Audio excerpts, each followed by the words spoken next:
Hello and welcome everyone. Stream is just starting up. I'll give it a few moments to get settled in here.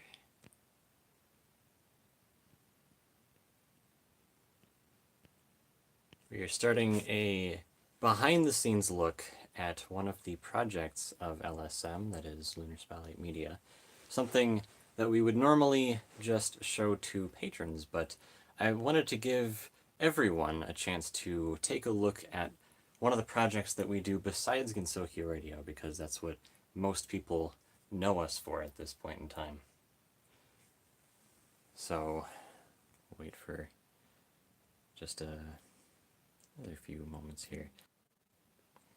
Alright, well, regardless, if anyone is tuned in, or wants to tune in, or will tune in, we'll explain it now, and you can look back and see a bit more of the context in terms of what we're talking about. So what is the Data Archive project for LSM? Well, it is a project which has been, it encompasses about 15 years worth of work. Certainly beyond Gensokyo Radio, because that's only been around for about 7 years at this point. But me personally, I have a bunch of work that I've done on just various video projects that I've done, both independent and like school projects and things like that. Certainly things I've worked on for Gensokyo Radio and other past projects. I am getting buzzed again, and I don't know why. Let's just clear all that. And yeah, so those of you who don't know, currently the Data Project has a server that consists of a 16 terabyte array, and that has been going pretty well. That's actually almost 90% full at this point, so at some point we're gonna need to put more space into that. Might do that at the end of this year, might have to do it next year because things are a little tight as far as funds go, but that's kind of where LSM comes in. Thanks everyone who's out there. But anyway, so there's also this thing, and this thing is a a tape. Thing is a tape apparatus. It is an autoloader, and it has a tape drive, and that is what you might consider older tech. It sounds like older tech. In this case, it is, because it is about 4 generations behind where the current industry standard is. But this is technically a rack-mountable server type deal. It really is. It's a 2U height server, rack-mountable thing. So yeah, so this is an autoloader made by Quantum. It is capable of holding 16 tapes. There are 5 tapes in here, but I can't get to them. We did show a little bit of a video clip in LSM proper where supporters were able to see that, and what they saw basically is this was powered on, and the screen is on. This screen turns green and is backlit, and it looks cool. And this thing is like super loud because it's got some small fans that run in the back at high RPM for the ventilation and cooling and stuff that it has to do. But yeah, so I mean, this thing is obviously meant to like sit in a server rack somewhere in some data warehouse, and it's not supposed to be quiet. They didn't really give that much consideration when making this thing. It wasn't really a factor. So normally you'd be able to press this power button and turn on and do an initialization process, and you go through all of that. There's some arrows you can interface with this just through here. You can do certain diagnostic tests and stuff. Lighting's not super great here, but these are actually handles that you can pull. This is actually a really long, both of these are areas where the tapes are stored. You'd insert a tape into here, it would go into an apparatus here, and it would spin to the left or to the right to move tapes either from here or from there. And this whole thing apparently has like this rotating like carousel type mechanism that it goes through for everything. So it's kind of amazing. But it is jammed. There is some problem with it. I would show you a tape, but they're all stuck in here. So right now what I'm going to do on this live stream is I'll be opening this up and we'll be taking a look and we'll see what's inside. And you guys will be the first to see all this stuff with me. So I'm going to give this one more ping on some of my channels here just to get it so that there's a little bit of interaction going. Otherwise, this will just be archived for the record. And yeah, so one more moment here. All right, excellent. Hi, Atomics. All right, let's see if we can get other people in here. All right, well, not a whole lot going on.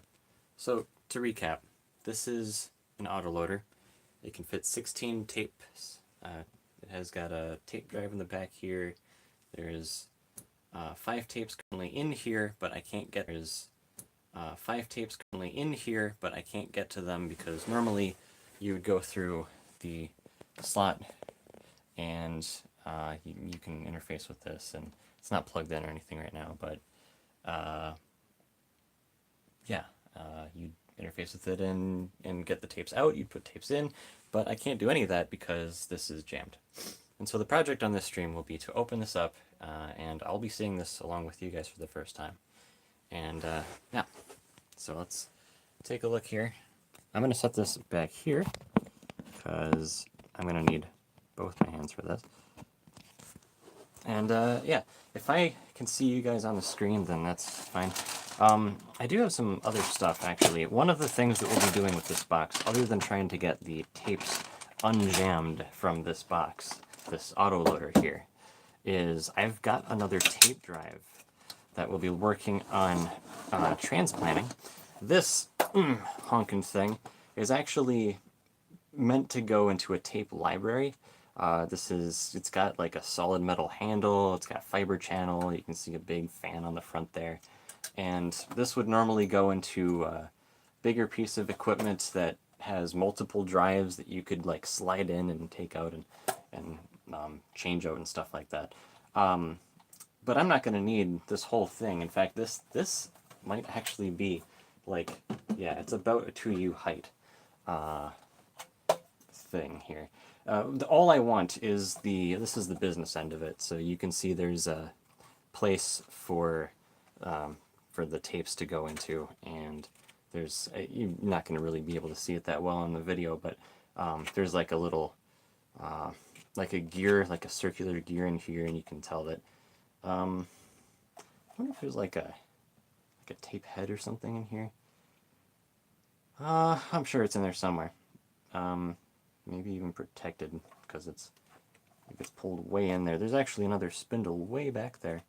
Anyway, so yeah, we'll be transplanting this and swapping it out with what's in here, if I can make that work. I don't even know if it's going to work for sure.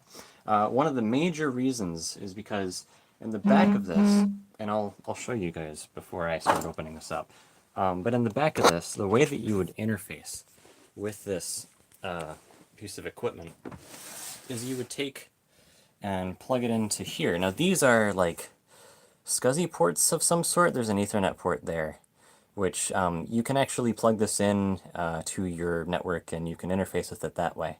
But in order to do anything data related, you have to plug into one of these, and these are old. They still make them, they still exist, but they're like too, they're just somewhat antiquated.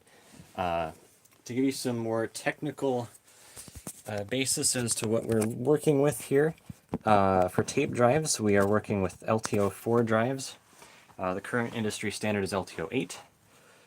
They're also really expensive, so we're 4 generations back because that's actually affordable, and we're just kind of messing around with this, learning more about it, and yeah, the other difference is that we're way in there. You can, like, this whole apparatus is more forward than the actual drive itself.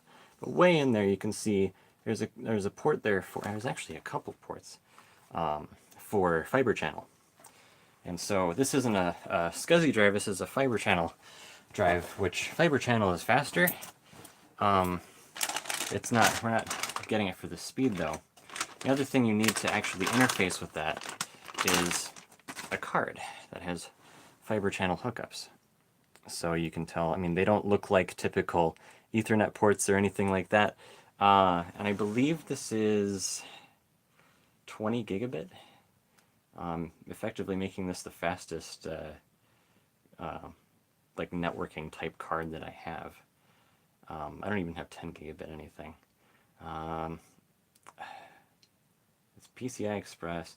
I know it's somewhere on here. When I got it, I'm pretty sure it's a 20 gigabit, but if you want to look it up yourself, there was a model number on here. This is a QLE 2462 card from Dell. That's QLE 2462 from Dell.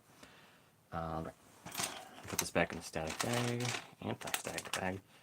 The bag meant to introduce static, that would not be good. And of course, to interface those two things, you need fiber cable. So this is much thinner than your typical Ethernet. It's like the name suggests, fiber, it uses transmission of light for data, and it's just kind of cool that way. Anyway, enough talking. Let's actually get to opening this thing, and that'll be a little bit more interesting. So, first off, these are Torx screws, so I need some sort of non-standard, I mean, they're standard, but they're specialized, and yeah, we can take a closer look at this. Not that it's super interesting, but we've got a few, we've got 4 there, 2 more here, 2 more there. Got 1 there, 1 there. I'm not really sure what I'm gonna have to take apart to make this work, but we're gonna see. And to make this process go faster, I'm gonna keep this over here. If I catch messages as they come in, that's great. Otherwise, we're just gonna focus on doing this, and that'll be that. So yeah, here we go. I think this is just kind of a shroud that sits on top, so I might be able to get away with, yeah, this is going to be great. I might be able to get away with just taking, like, the outside screws and, whoop. Well, we got a few people, so hello everyone. I know Atomics is out there. We probably have a couple other people from Gensoki Radio or something. This is just a behind-the-scenes look at the data project. It's one of the projects that LSM works on, and this is something that I have never taken apart before, so we're gonna find out together what this looks like on the inside. There are 5 tapes stuck in here because, I don't know, it's jammed. Something is jammed. Something is not working as it should, and now we must open to investigate it. So, oh, got another message there. What's going on? Missed the beginning. Oh, hey, Shining. What's up? Alright, I will catch you later then. So, why use tapes? Yeah, it's not reel-to-reel. I actually have a reel-to-reel upstairs, like an actual audio. That's for audio, reel-to-reel. These are data tapes, so they are capable of storing, well, depending on the technology, like I mentioned before that these are LTO4 drives. I'm working with LTO4 tapes. The current industry standard is LTO8, so we're 4 generations behind, but the LTO8 tape drives are also like $5,000 a piece. So, whereas these drives I got for like 50-ish. So, yeah, there's that, the whole price thing. You go with the older technology and it becomes cheaper, what do you know? Yeah, also, like, old enterprise tech is just really, can be quite interesting. Whether I can get this working to the best of its ability or not is a whole nother matter, because, like, there's getting the hardware to work. And right now, we're kind of at the point where we're trying to get the hardware to work. Tapes are jammed in here. We have to open it up And once I do get this thing open, I'm sure it'll be quite interesting. There's a couple more screws on the top here, there's some on the sides, and after that I might be able to just lift the shroud, and that'll be good. So, but why use tapes? So, economically speaking, your major investment in data, in tape-based data storage, economically, if you have a lot of data to store, it is actually cheaper than using hard drives. Maybe not at LTO4, but yeah, tapes were outdated. That's what everyone thinks. Tapes are like an older technology, but here's the thing. LTO4 tapes on, actually, you know what, I just realized that I have my, the cases for the tapes are probably still with my friend at his place. I'll have to get those at a later time, but whatever. So LTO4 tapes, I think each tape can store 800 gigabytes. At LTO5 that becomes 1.5, and this is uncompressed. LTO5 is 1.5 terabytes, LTO6 is 3, I think. Anyway, I know that LTO8 is 15, I think. Like, I'd have to actually look it up, but it kind of steps like that. It almost doubles per generation. And the thing with that is that, like, each one of these tapes that I got, 800 gigabytes each, but they're only $10 a piece. And LTO8 tapes are probably $130 each, but that's 15, maybe. I'd have to double check. You can check me on that, but 15 terabytes per tape, or something along those lines. It might be like half that, it might be double that, I don't know. But yeah, go look up LTO8.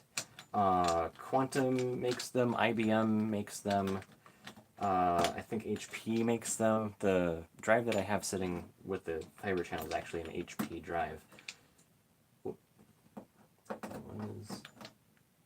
That was not going anywhere. Well, it's like that wasn't even, whatever. Okay. We're getting looser here. Let's see. Nah, we still have some screws on the side here, so I'm gonna. Fragility. Imagine you have to be way more careful with physical tape than with a digital storage device. So the main difference between those is that tapes are cold storage. The time it takes to seek to find whatever data you're looking at is literally just like a tape cassette or an old VHS tape. You have to reel through the spool of tape to get to the place where your data is. And in order to manage all of that, there's software and things that can sort of keep an inventory, if you will, of what data is where, so that it knows where to go. I think some of the tapes also have like a chip-based storage to help with that sort of inventory. Okay, there's one. There's, yeah, a couple more on this side. There's probably 3 more on the other side. And we should be able to lift this thing. There's only 2 types of screws here, so that makes that easy. In terms of putting this back when I want to put this thing back together. So they're cold storage. Something like this, you can put up to 16 tapes in it, and it just stays there, basically. If you want to recall data from a different tape, it literally has a mechanism to take it out of the drive, put it into the library, find the next one, pull it, and then put it back into the drive, and you don't have to touch it. Like, you load things from here, but once they're in there, it's just part of the system. And that's why an autoloader like this is pretty neat. So we were looking into this. Okay, so to actually answer your question, the fragility. Tapes are pretty.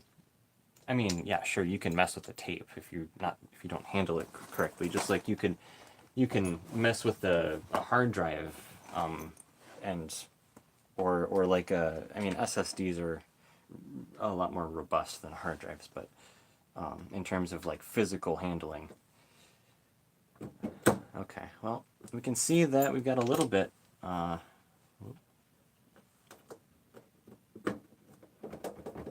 See that?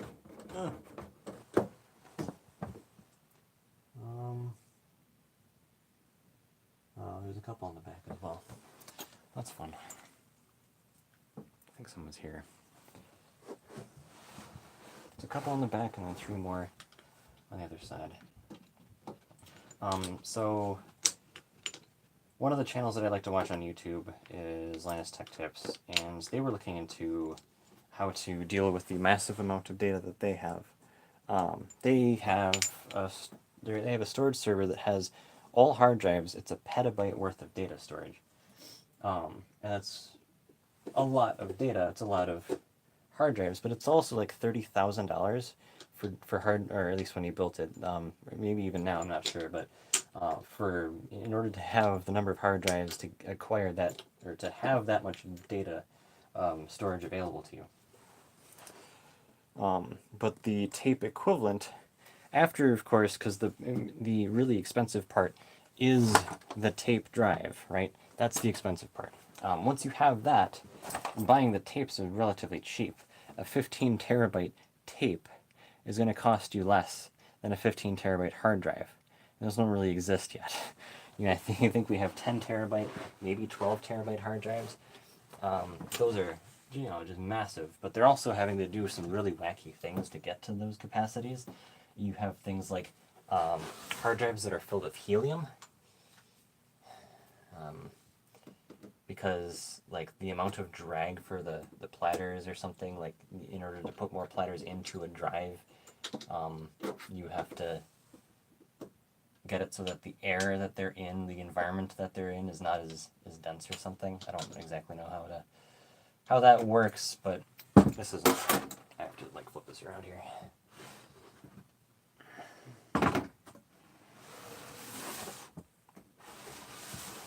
Okay, a little better.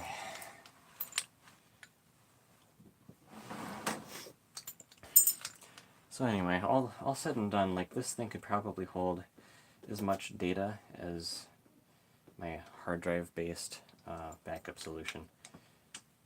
So that's cool. The original idea with having this was co-location. So this actually was at my friend's house in St. Paul, and he's got a different project that he's working on, a different data project. He has a bunch of 6 terabyte hard drives and a whole bunch of SSDs and like some crazy networking equipment that he got. And part of it's like, you know, kind of like what I'm doing here. Part of it's just to sort of learn more about it and actually mess with the equipment, because a lot of it's older enterprise grade hardware, much like this thing is. And so he's going to work with that, and of course he also has a bunch of video that he needs to store somehow, so that's kind of where the practical side comes in.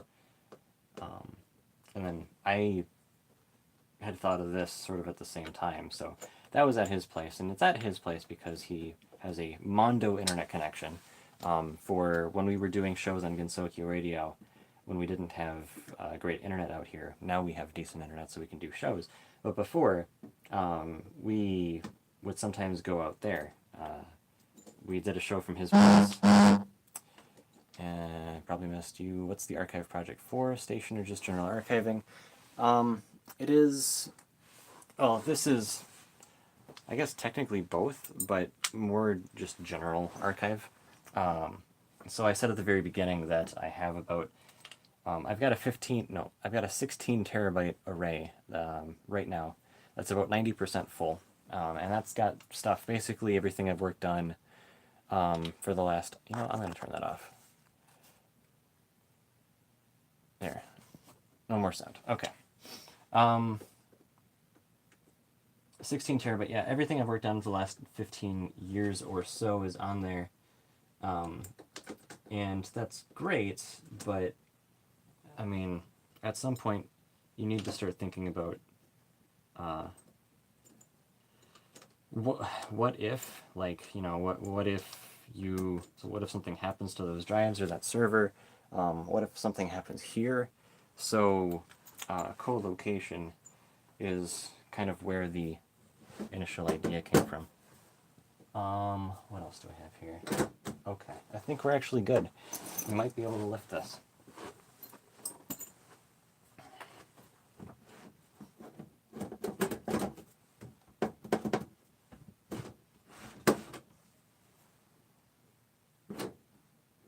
one side. Okay, here's the other. Come on. There we go.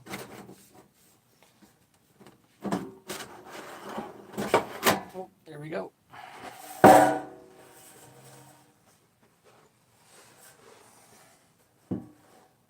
All right. Nice. So let's take a look. This is what we've got. So, like I explained, let me just check through this and see if I missed anything. Kind of a guilty to take apart, yeah.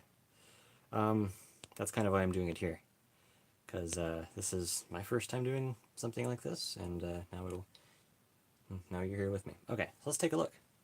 So the autoloader, normally, you load in tapes through here. You've got a couple of tape libraries on either side. There's literally, this is like a spindle mechanism.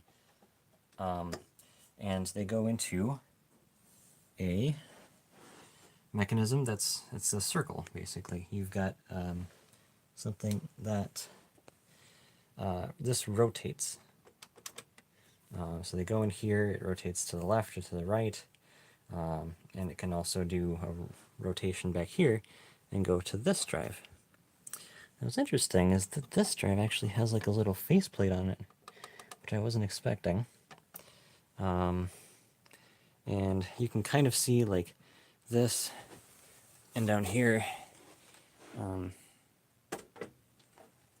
they're both HP. Look at that. You see how similar that is? Excellent. Yeah, they're both products of Hungary, in case you're curious. So yeah, excellent. So now, where do I go from here?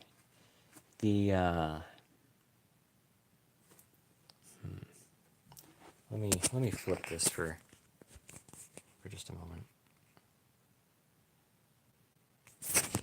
Okay, that's a little easier for me. Yeah, so these, let's see, these are kind of, yeah, this thing moves. That's fascinating. Some sort of lever mechanism. Same thing there. This is possibly a motor of some sort. Same thing on the other side. But there's also some like locking mechanism that prevents you from just pulling these out without like, I'd like to be able to just, you know, this comes out, but it's not letting me, so.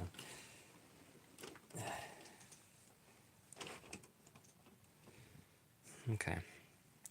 Well, if I were to turn this on, I'm not really sure, like, where to go from here. Oh, I think that's a tape in there, actually. Look at that. Sweet.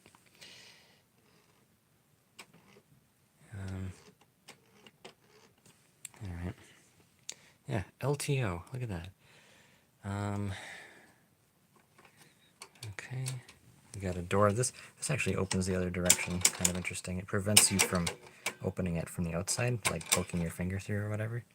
You can still kind of try to get it, prop it open. You can see in here there are some slits for where the tapes would go afterwards. So, and then on one side of this somewhere, there's an open side. You can see the corner of the tape right there. Right, that thing there.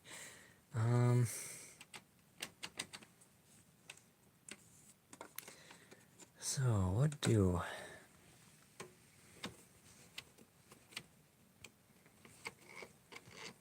think you can possibly take this cover off. There's a couple screws here. There's another one there.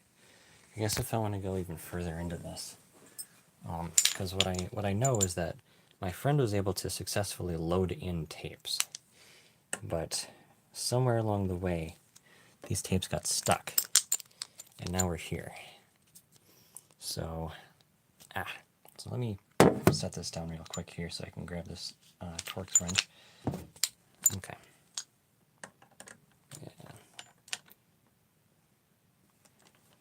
So I'm going to try to open the top cover of this. We're going to see if we can get this open. So this might be a third type of screw. I'm not actually sure. I'll put this over on the side here. Looks like there's 3 of them, so there's 1.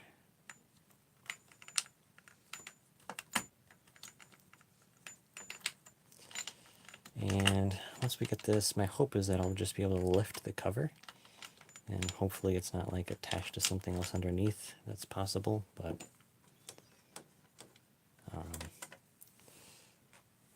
this is also not okay. Yeah, so that seems like it'll just lift, so that'll be handy. I don't know what all these little like plastic mechanisms are on the top. That's interesting.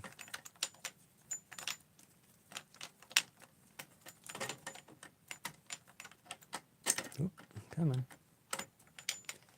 Yeah, this one actually, I can't just turn it by hand after a while because it's in there. But there we go. Alright, let's try to lift this.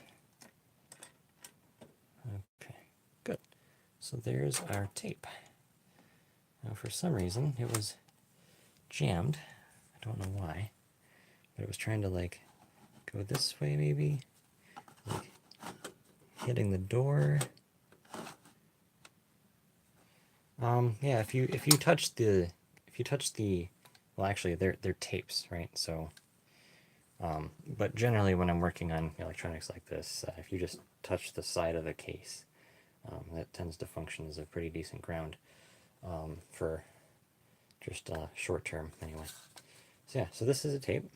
You can see Fujifilm Ultium LTO4, 800 gigabyte native or 1600 gigabytes compressed. You can kind of ignore the compressed part because I've got a lot of videos and stuff, so that doesn't really compress that well. Each one of these has a barcode, and there's actually a scanner in here too. So I can just sort of set that aside. Think of it this way, like when you handle cassette tapes, did you have to worry about discharge then? Generally no, because that just you're more worried about like frying a oh hello. Probably not supposed to do this, but I mean, it goes through a whole like yeah, but this is interesting. So like it would go in that way, and then it would turn this way, and you could go either way technically, I guess. Right, okay. And then here, can't, I don't have a flashlight function, I don't think. Oh, nope, here we go. We kind of stick it in there a little bit. You can tell, hey, there's another tape in there. So what do you do? This is actually the register, 1 of 9. You can see this whole thing moves. It's a carousel mechanism. And see, this is like sort of next level, you know? So I'm just trying to push from the other side here. There we go. And then you can see, oh, 8 of 16. I don't actually, yeah, so this is just a wacky mechanism. This whole carousel thing, the way it works, but that's how they store. And so eventually it just sort of loops back and goes down on the first level, comes around, goes back up on the top level. Yeah. Well, so this thing goes through like so many diagnostic checks and calibration checks on startup. Like seriously, it takes like half an hour to start this thing up. I'm not worried about like messing up the tracking or anything because it'll fix that itself when it turns back on. These things are really meant to like be turned on and then stay on for pretty much ever. Okay. And okay, interesting. I'd actually want to like at this point just to see what goes on. I don't know what. I wish I knew what these little like flaps were for.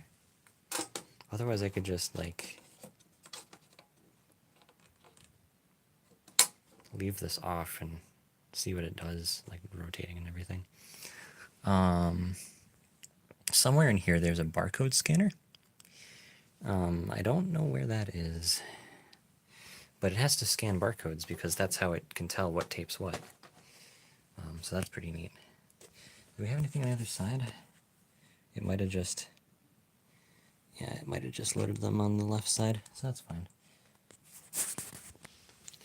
But if we keep going in here, so it looks like the next register is empty in there. What, the green thing? Oh, this thing?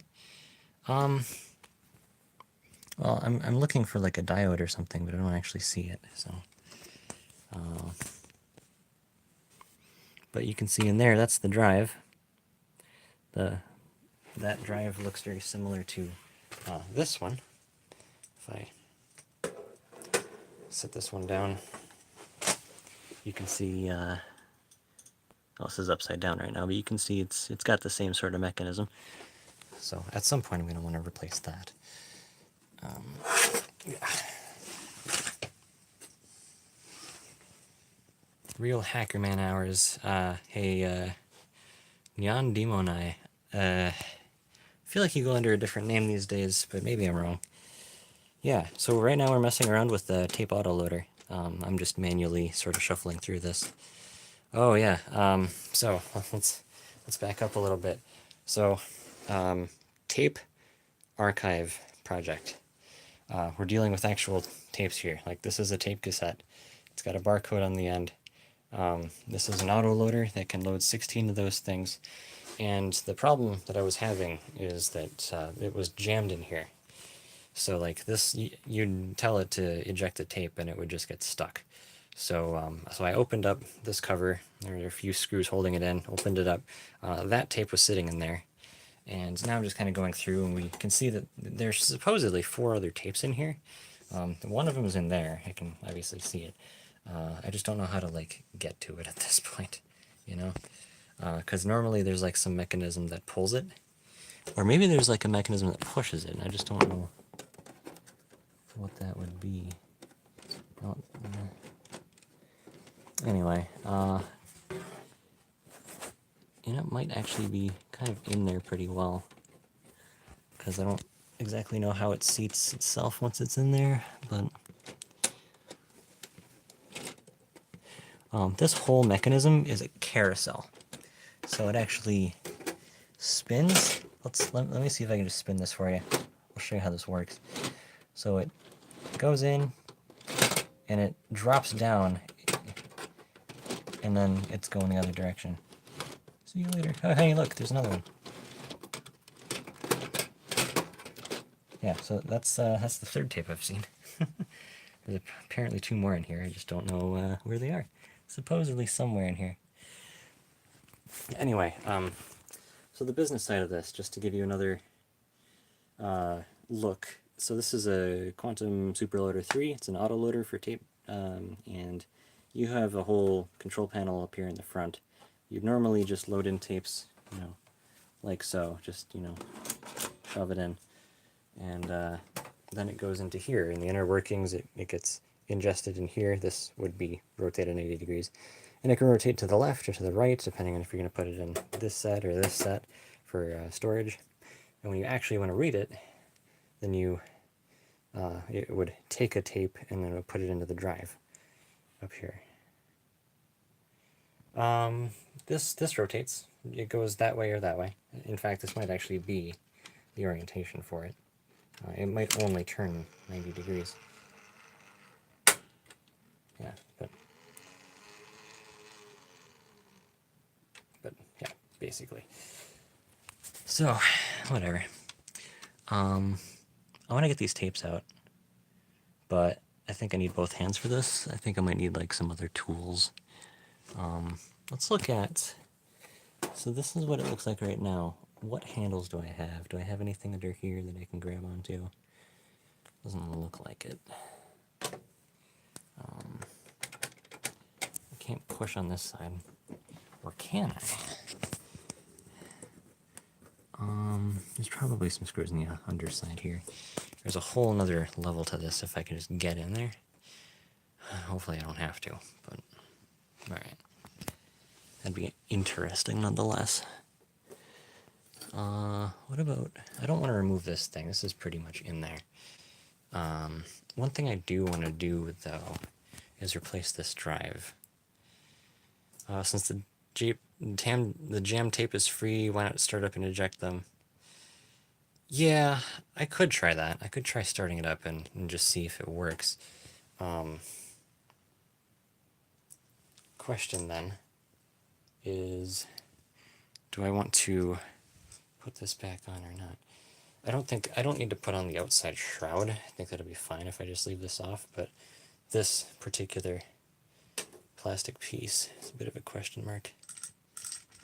There we go. I also have to remember, like, I think it went on this way. Yeah, that looks right. Okay.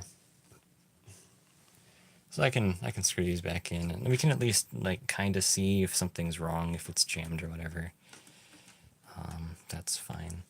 All this thing needs to operate the control panel is power. It doesn't need Ethernet or anything else. So I'm just gonna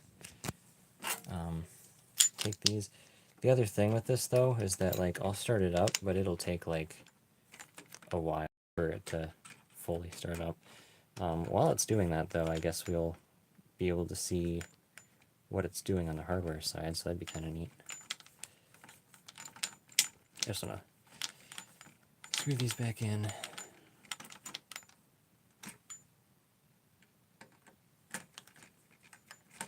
doesn't have to be super well in there, just, you know, secure enough.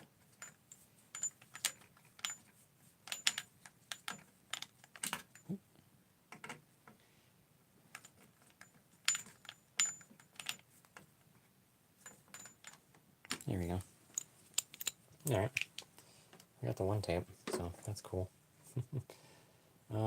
Right. I've got this pointed the right way to plug in power, so I guess I'll do that next. Alright. There we go. So I'll have it sitting here. I'll go grab a power cable and I'll see if I can plug this thing in. I'll be right back.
Okay.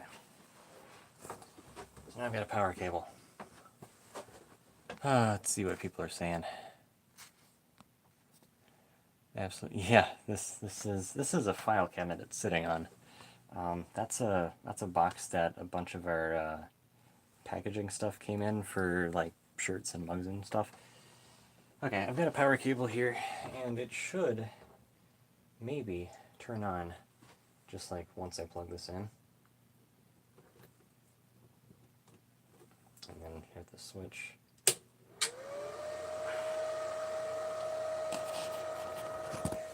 Alright. Well, we're on. And it's loud, but I was expecting that, so.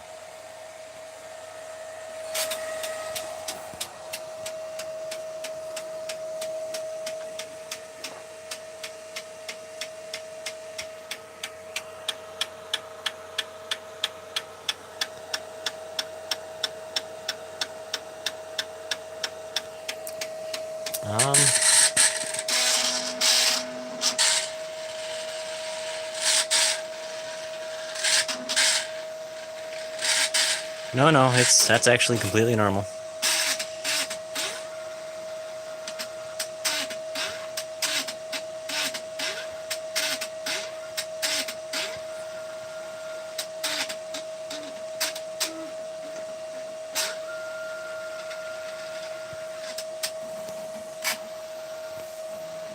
This thing actually raises and lowers? I didn't know that.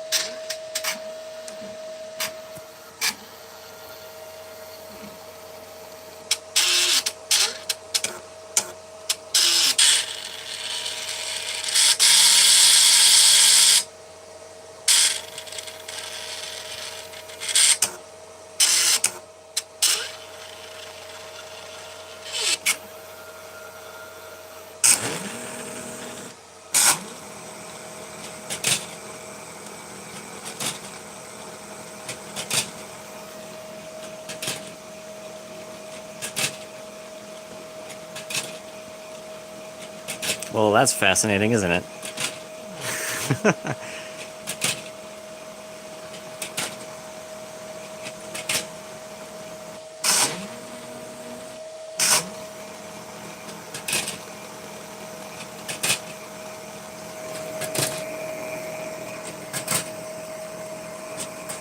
It's like, and the other one just kind of falls.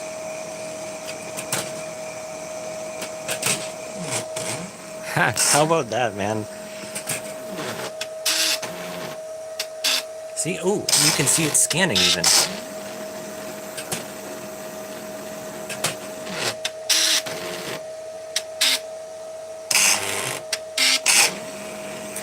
Hold on. Turn the light off so you can see the laser.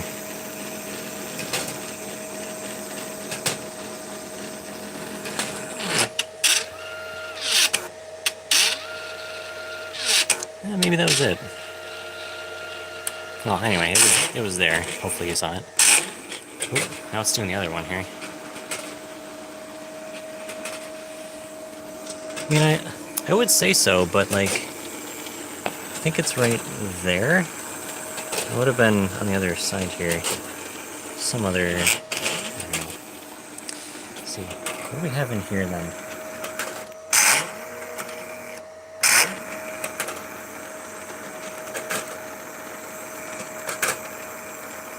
Oh, there is a tape in there. Look at that. Alright. At least one. Well, I'll leave the light off so that you can see the laser when it hits.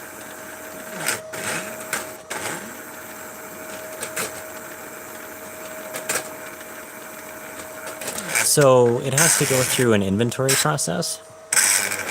Like what it's doing right now is figuring out what tapes it has. And it knows because of like how many rotations it does. Obviously you can tell that it knows where in the track it is.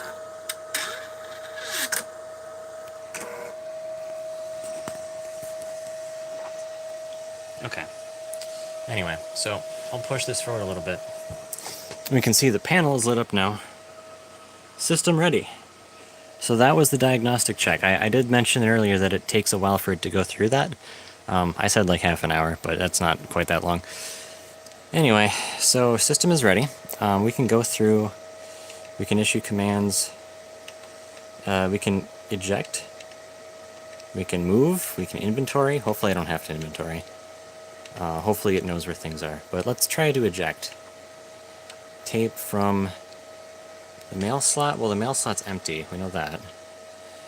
But let's go with the left magazine over here, because I know there's a couple over there. Maybe it'll eject the... Oh! It ejects the entire left... Oh, that's awesome! Look at that! It gets rid of the entire magazine. Ha! That's so cool. That didn't work before, so that's definitely a plus. And you just load in the magazine, and it knows that it's inserted, and it'll probably have to go through the whole thing again. So, yeah, I guess that's on me. But next time I'll try the mail slot, I guess. However, if I wanted to manually remove all the tapes from it, I guess that's one way I could do it. So we'll go through and scan again. Because of course, once the magazine's removed, it doesn't know if you've done anything with it or not.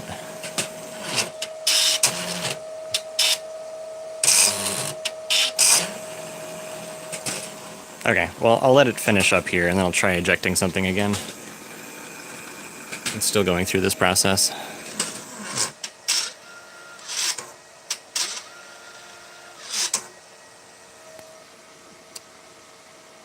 We done yet? Maybe? Okay, well. Tape to mail slot. By barcode. Ooh. By location from drive. I don't think there's anything in the drive. Let's do by barcode. It even knows the barcodes, dude. Oh my gosh.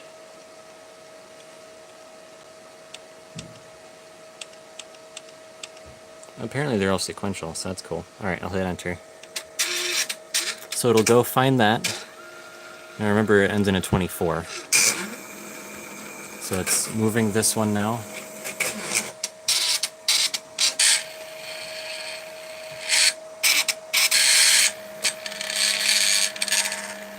You can see it moving. This might be where it got stuck before.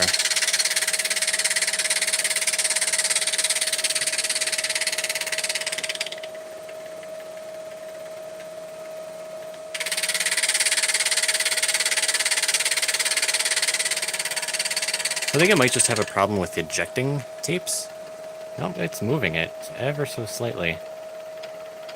It's extremely slow, but... or not. Maybe not. Please wait. Yeah, this is what happened before. And I was like, well, should look into this. So it, like, tries... I don't want to get pinched. Oop, that got closer that time. There we go. Hey, I don't know if I helped or not.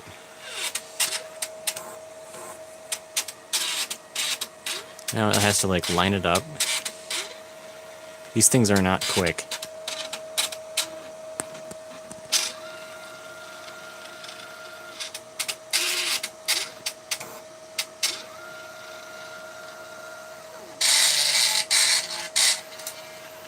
Okay, what are you doing? Stop that.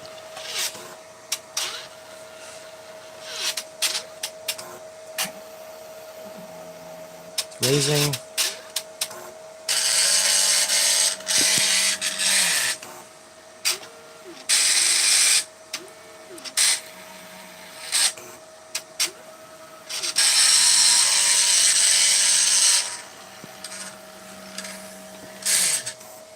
Well, thank you.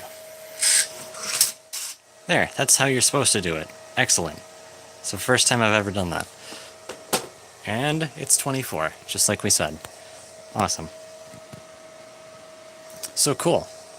That's what I've got to work with. Now, I'm gonna go ahead and see if I can initiate a shutdown here. Hold on. No, that is tape drive life right there. That's just how these work. Nothing is fast. Commands.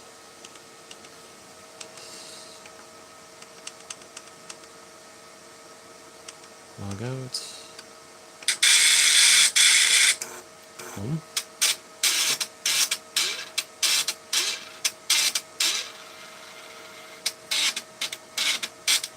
Alright, so I've just held down the power button to initiate shutdown. And it should shut down on its own. I wasn't able to get this to shut down either because it kept, like, getting stuck. That's just because I held down the power button. That's, normally that's the caution light. This one's probably just an activity light. Like, if it's flashing, it's doing something. If it's solid green, then it's on, I guess.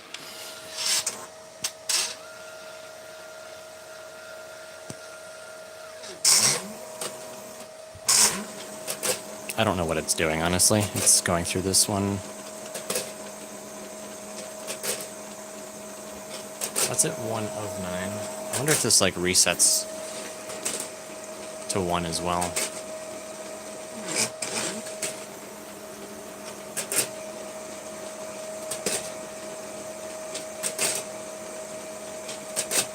Or not.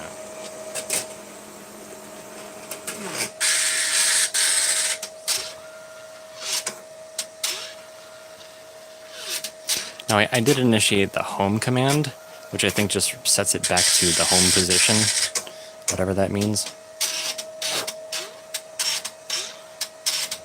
So I'm sure that just added some time to the shutdown process.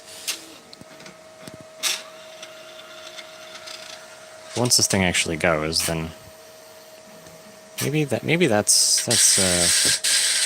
shut down. It's not blinking anymore.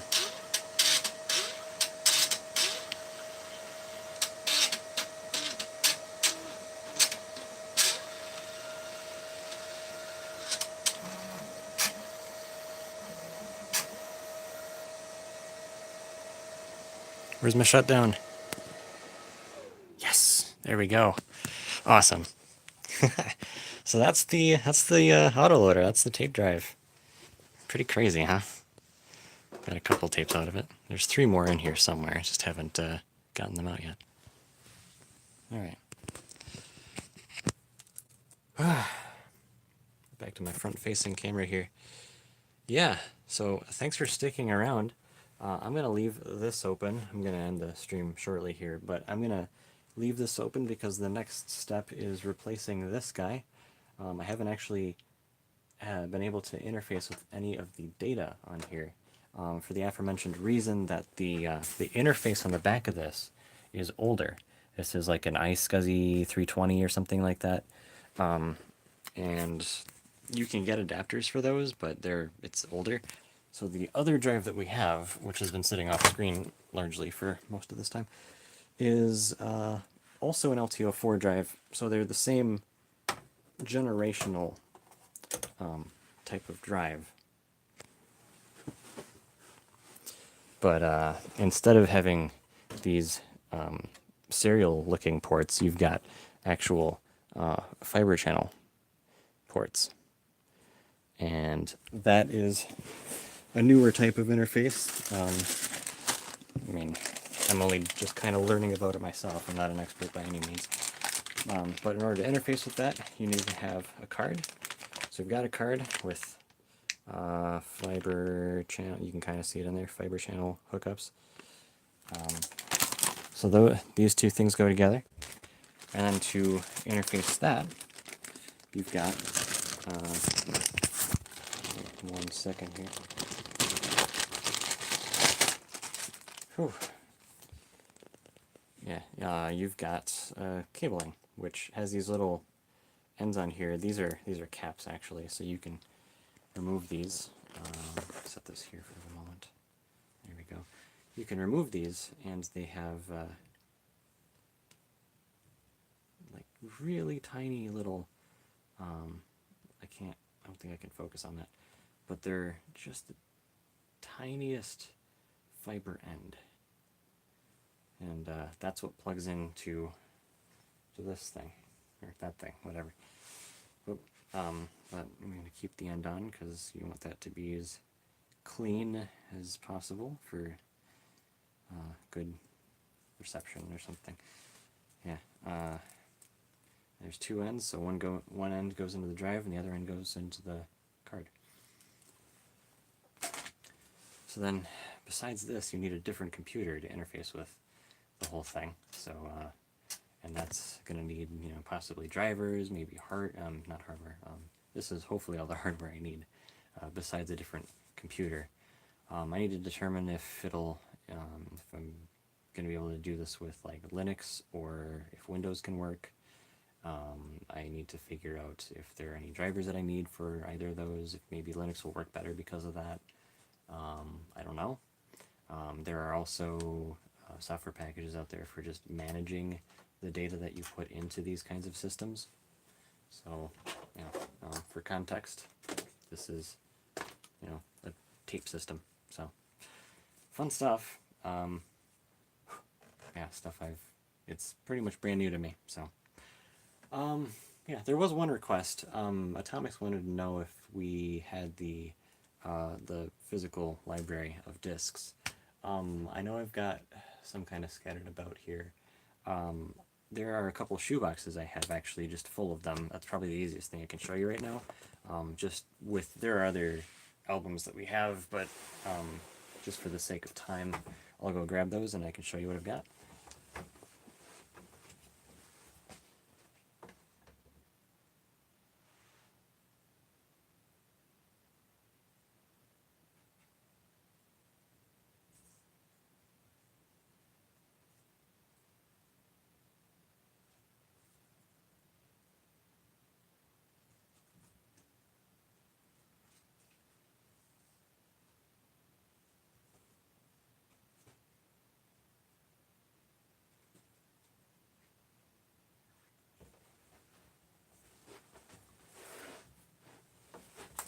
Atomics, are you still here?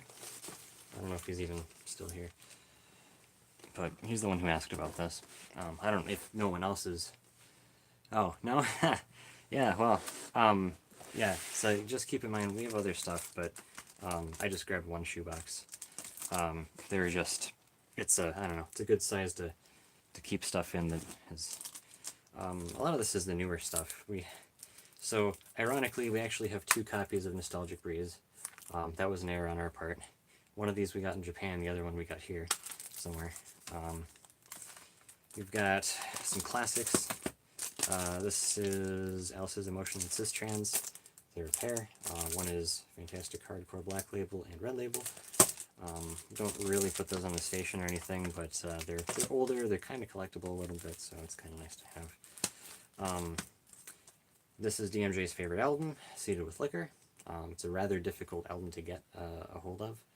You can see there the price tag was 3,500 yen. Typically CDs will sell for like 500 to 1,000 yen. So this is one of the rarer ones, and you can actually find one new. I think DMJ was looking up this a day or two ago. But someone was selling a new copy for like what's essentially 200 US. So, sorry, I've been talking for a while, so my voice is kind of tired here. We've got, I don't know. Here's a 3-disc set. This is, you've probably seen this before, but one of Red Alice's things. So that's some of the newer stuff. Otherwise, here's something that's not even on the station. This is something from Rolling Contact, a Muse Beat Connection. We haven't even archived or put this, like, considered putting it on the station yet. Here's something that's just kind of been around. Here's Toho Boston 2012. I don't know if I feel like Freezy X helped with the artwork or something. Maybe not. Maybe it's just like he was helping them out because he lives in Boston or something. I'm just kind of picking and choosing here. Here are Pop Culture 5, 6, and 7. So, yeah, got those. A lot of these are still sort of scattered about, but those 3 were together. From C73, or not 73, C93, Shiban Records Solar. So we got that. It's actually it's in the plastic wrap, but I think it's just 1 disc.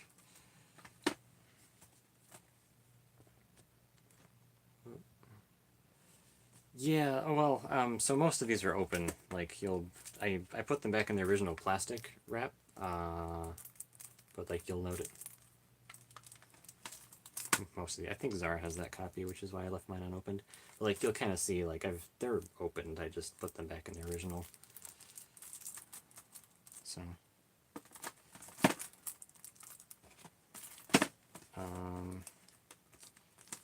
Yeah. Oh, I've got more of these coming in. That's kind of cool. But this is from Buto Otome Childhood's End. I've got more of these coming in, so I'll start to kind of grow the set. of those. Those aren't on the station because we don't have them. I don't think anyone does.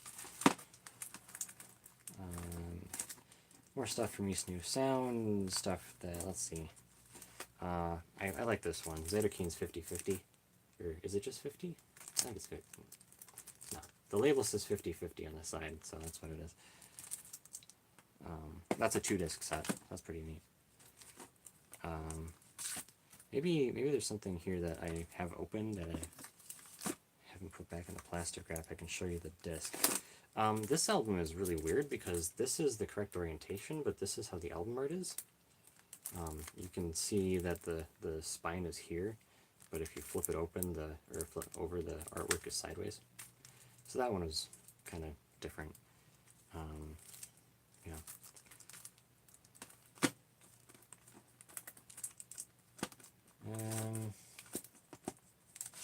Yeah, Cloud9's a pretty solid one as well.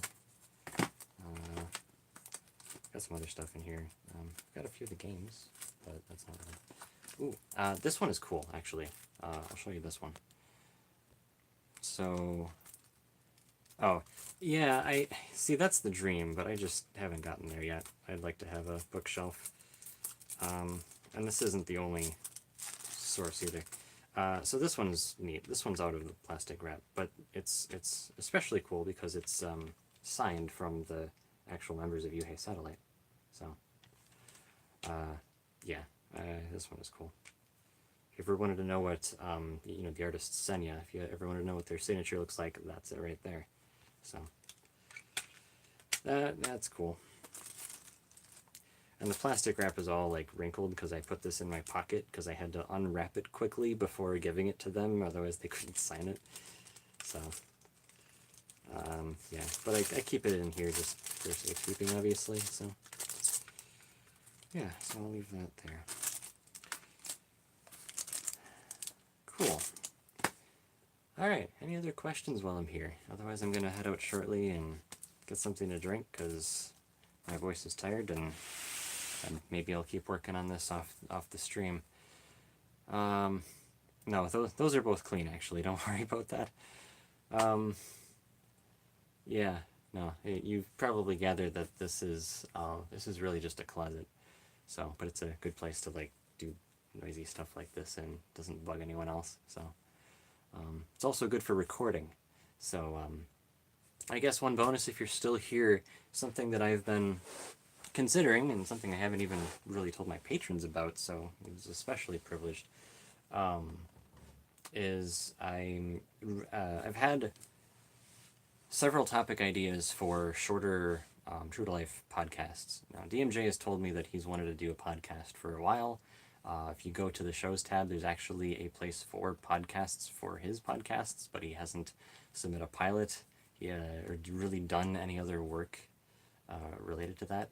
But I have a few different topics that are written down, and I'd like to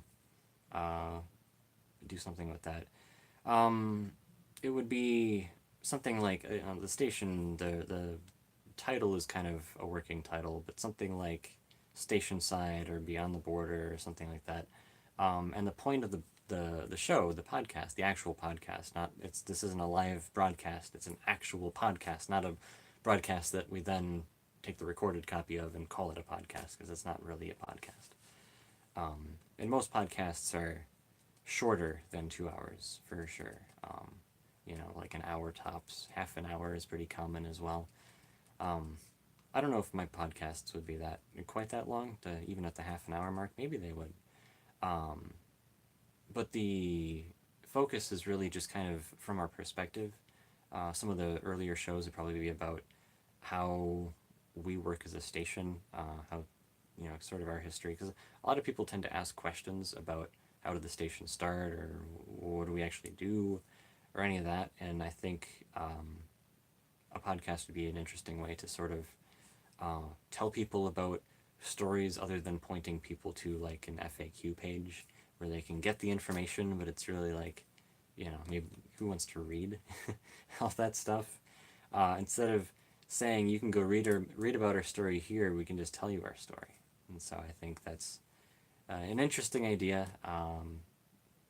like to sit down and just type a little bit about that, and see how coherent my ideas end up being on paper. And then when I have a little bit of time here, it wouldn't be terribly much time that it would need. Actually, just sit down, probably in this very room, do some recordings, and put together a pilot episode. And that pilot episode would go to our patrons first, and then to everyone else, and we'd tell people that way. So for the 4 people who are here watching this, there's that. Just an idea I'm kind of throwing around. That's not set in stone at all, but yeah. So for now, I'm going to work on this. Thanks everyone for tuning in if you're still here. We're on Gensokyo Radio. That's obviously probably where you heard about this particular live stream because it's unlisted. And if you are interested in hearing more about what this is or being one of the first people to know about the podcast project that we are probably maybe going to be working on, Lunar Spotlight Media is a thing on Patreon, so go look that up as well. So super cool. Thanks everyone. I'll see you on the Discord. I'll talk to you next time. Till then.